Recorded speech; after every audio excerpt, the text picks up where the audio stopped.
Eu recebi aqui um e-mail, a pessoa não quer se identificar, ela é lá de Montes Claros, ela diz assim: padre, eu sou católica, mas tenho uma dificuldade muito grande para aceitar que a igreja é una e santa. Se a igreja é seus fiéis, como é que ela pode ser santa se nós somos pecadores? E em relação às imagens, eu até respeito, padre, mas também não acredito e gostaria que o senhor me desse uma orientação. Minha filha, a igreja é una, santa, apostólica, católica, tudo isso nós rezamos no credo, né? E às vezes a gente precisa fazer uma distinção para a gente entender. Eu sou pecador, mas eu sou a igreja. Então eu posso dizer que a igreja é pecadora? Você pode até de maneira imprecisa, isso não seria muito correto você dizer. Eu particularmente não tenho dificuldade com a expressão de pensar que a igreja peca em mim, porque eu sou a igreja. Eu sou esse território onde a igreja peca. Mas a igreja é santa, porque o seu fundador é santo. A nossa origem é santa. Nós temos toda a nossa fundamentação em Cristo. Foi Ele que instituiu a sua igreja. Então, enquanto igreja instituída por Ele, que é santo, nós somos sempre santos. A igreja nunca perde a dimensão da sua santidade. Mas nós que somos o corpo que anda desta igreja, porque nós acreditamos nisso, né? Ao ser batizado, eu sou inserido na vida de Cristo e eu sou inserido na vida da igreja. Então eu faço parte dessa igreja peregrina, dessa igreja que ainda caminha nas estradas do mundo rumo ao céu. Não tem essa expressão na oração eucarística número 5? Somos povo que caminha na esperança. Então em mim, essa igreja está marcada pelo pecado. Porque se eu sou igreja e estou marcado pelo pecado, então eu levo para o coração desta igreja a minha fragilidade. E é por isso que a conversão precisa ser o nosso projeto, que a gente santifica essa parte da igreja que ainda está a caminho, dessa igreja que é peregrina. Então você precisa só compreender as duas distinções.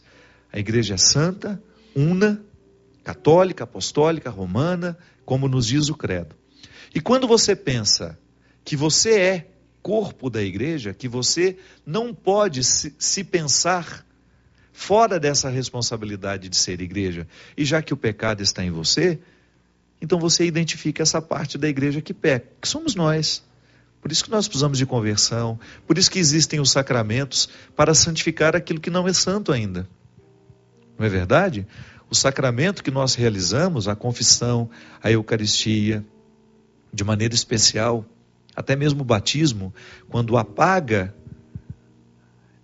todas as forças, não é que apaga, às vezes a linguagem é muito imprecisa.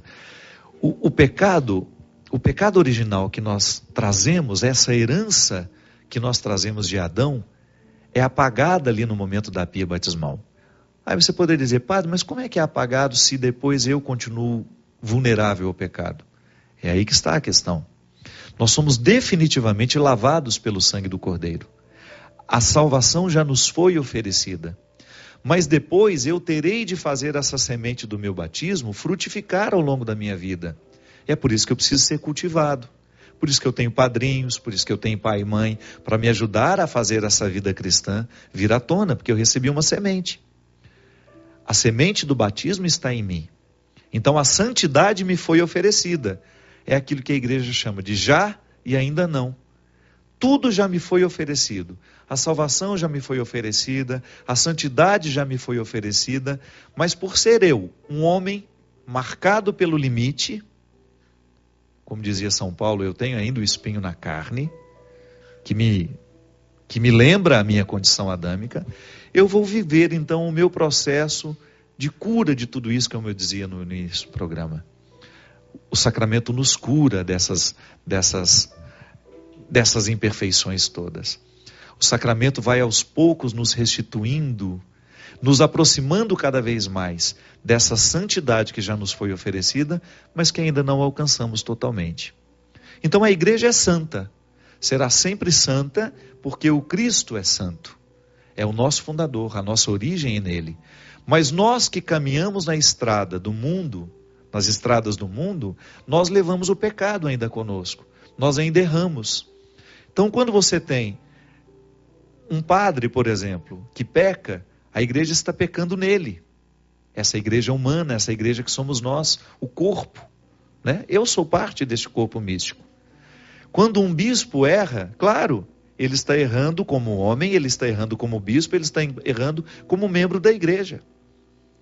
Embora a igreja continue sendo santa, mas naquele homem, ela está machucada pelo pecado.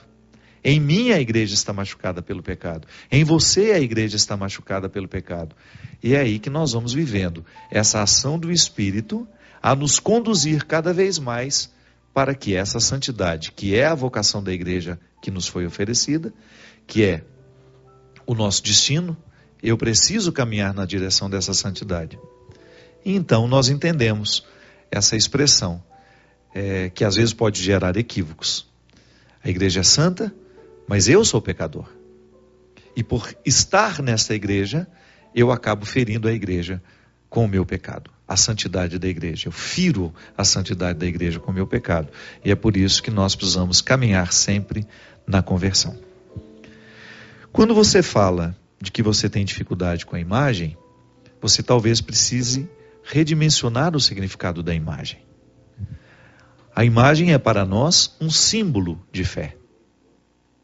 Não é nenhum problema você ter na sua casa uma imagem, desde que ela não seja uma idolatria, desde que ela não seja um lugar de idolatria. Eu particularmente gosto de arte sacra, tenho muita arte sacra na minha casa, tenho muitos santos esparramados pela minha casa, mas eu não tenho nenhum problema, porque para mim eu não tenho nenhuma relação de idolatria com a imagem. Aprendi desde criança a respeitar as imagens e tenho um carinho por elas, porque elas me lembram realidades que são sagradas para mim. É como a gente ter a fotografia de uma pessoa que a gente ama e admira. A gente não quer que aquela fotografia seja banalizada, mas a gente sabe que aquela fotografia não é a pessoa, é apenas um símbolo.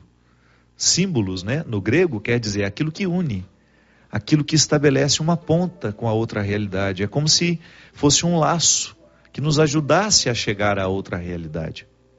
A vela, por exemplo, é um símbolo. Pode ser um símbolo de fé, pode ser um símbolo de vida.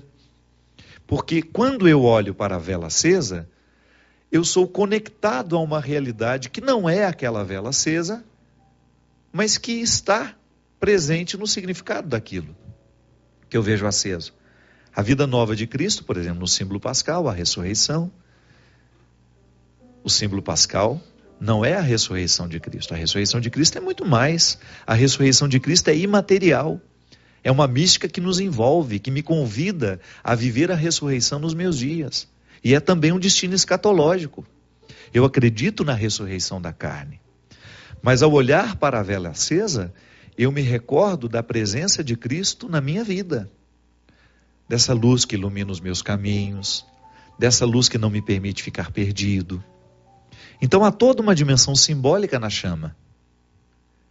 É a vida vencendo a morte, é a luz vencendo a escuridão.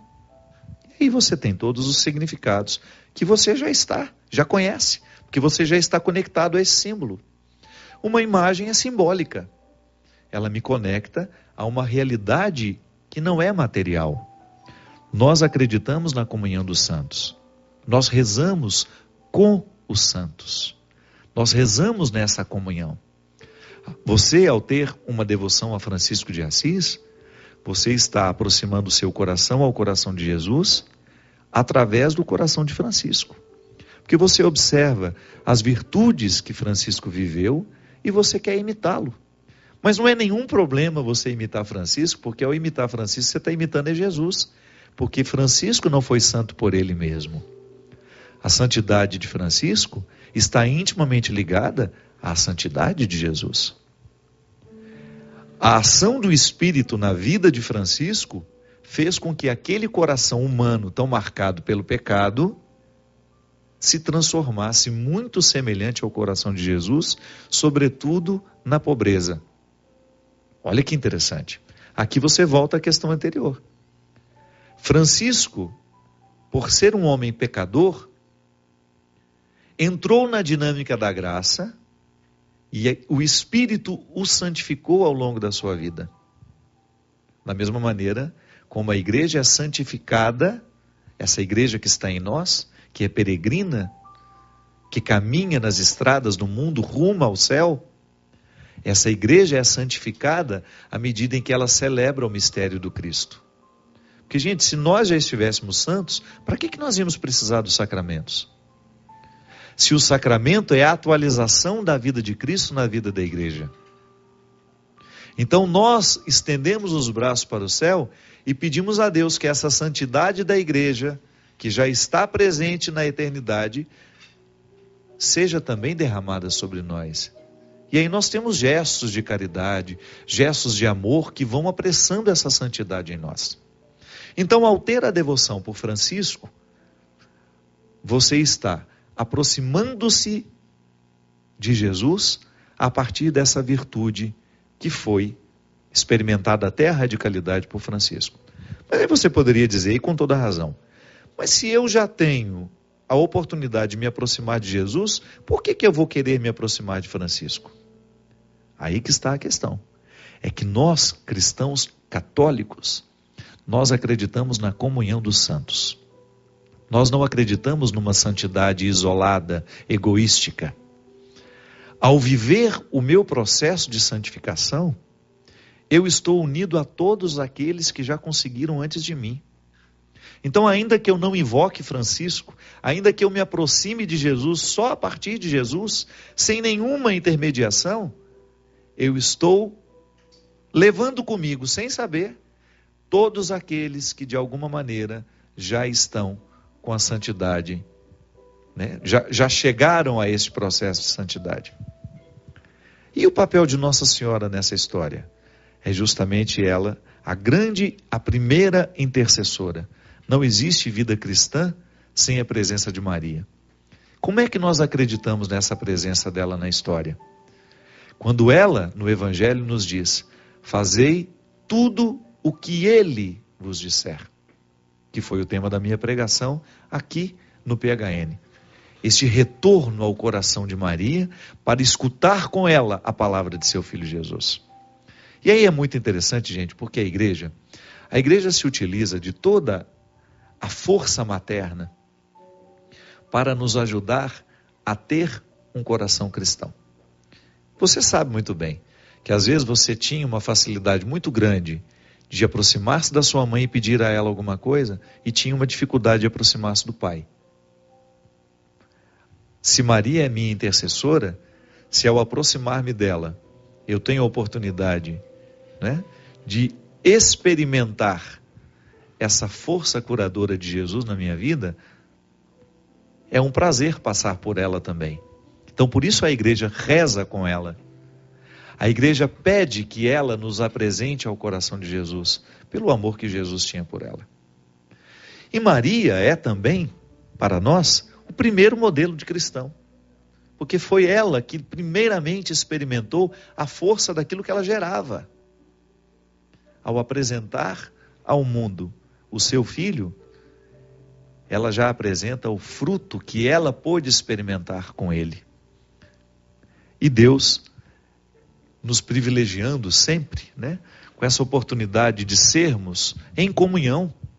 Eu estou em comunhão com os santos, eu estou em comunhão com a Virgem Maria, para que a minha vida cristã seja cada vez mais qualificada. Então nós não estamos sozinhos nessa história. Nós temos uma mãe que nos acompanha, nós temos os irmãos que são os santos, tudo para que a gente possa chegar ao conhecimento do Filho. Tudo para que a gente tenha condições de experimentar a ação santificadora do Espírito. Tudo para que a gente tenha condições de chegar ao conhecimento do coração do Pai. A nossa fé é trinitária. Deus Pai cria, o Filho salva, o Espírito santifica. Tudo o que nós realizamos na força dos três, que é uma só. Uma única pessoa em três expressões. A unidade da Trindade. Embora tenham funções específicas, cada pessoa nessa Trindade, ou melhor, embora elas tenham uma comunhão, as três pessoas estejam em comunhão, cada pessoa tem uma função específica. E é isso que nos torna unos também. O Pai que nos cria, o Filho que nos salva, o Espírito que nos santifica. É na força desses três movimentos que nós também somos recriados pelo Pai, salvos pelo Filho, santificados pelo Espírito. A vida na igreja acontece a partir dessa trindade. A igreja todos os dias é recriada pelo Pai. Como? Através da minha vida, através da sua. Onde existe um coração sendo convertido ao Evangelho, toda a igreja é recriada naquela criatura. Onde existe um ser humano sendo santificado pelo Espírito, toda a igreja está sendo santificada naquela criança que está sendo batizada. Onde existe hoje uma pessoa sendo salva pela força e pelo poder de Jesus, toda a igreja está sendo salva naquela criatura. Porque nós estamos todos coligados, nós estamos todos costurados, nós estamos todos unidos nessa comunhão. Isso é maravilhoso, minha gente. Nós não estamos sozinhos nessa história. Hoje, em algum lugar do mundo, alguém está fazendo a igreja ser mais santa, aceitando a ação do Espírito na sua vida. Hoje alguém está vivendo a dinâmica desse refrão, recebendo a cura do Senhor, recebendo a palavra que restaura, recebendo a ação misericordiosa que reorienta os nossos dias, que faz com que os nossos caminhos fiquem mais floridos, mais bonitos, mais alegres. É o que eu lhe desejo, que hoje, na situação tão específica que você hoje vive, eu desconheço, mas você sabe, e Deus sabe também, que você tenha oportunidade de receber essa mão do Senhor, a guiar o seu caminho, a abençoar a sua vida. Ele que é Pai, Filho e Espírito Santo. Amém. Até a semana que vem, se Deus quiser.